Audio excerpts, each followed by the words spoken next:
जो राजनीतिक परिवर्तन गर्नुपर्ने चाहिँ छ, बाँकी रहेको राजनीतिक परिवर्तनको लागि म्याग्दीकै लागि के एजेन्डाहरू छन्?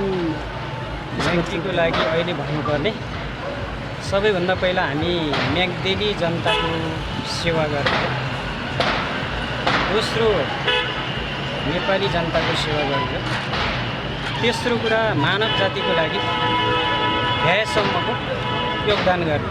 धन्यवाद। यसो त्यो गुलाब फुल अलि मात्र हाल्नु न। थोरै शब्दमा जनताको सेवाको लागि हाम्रो उम्मेदवार, अरू केही पनि छैन, जनताको सेवा। के छ अब मनोनयन दर्तापछि हजुरको चुनावी क्याम्पेनिङहरू कसरी हुन्छ, कसरी यसको चाहिँ जनताको घर दैलोमा जान्छौँ।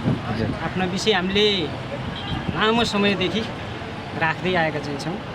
त्यो हामीले सम्झाउनु पर्ने जनतालाई छैन, जनता जानकार छ।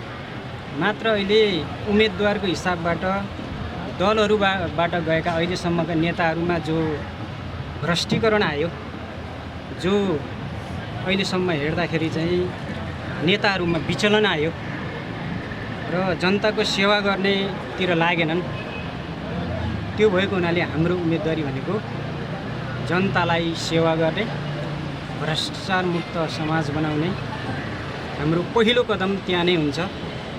विभिन्न साथीहरू गएर अहिलेसम्म जसरी जनतालाई शास्ति दिने काम, जनतालाई दुःख दिने काम र जनतालाई चाहिँ शोषण गर्ने काम गरे, त्यो नगरून् भन्नको लागि हाम्रो उम्मेदवार। चुनाव त खर्चिलो हुन्छ नि त, खर्च व्यवस्थापन कसरी गर्नुहुन्छ?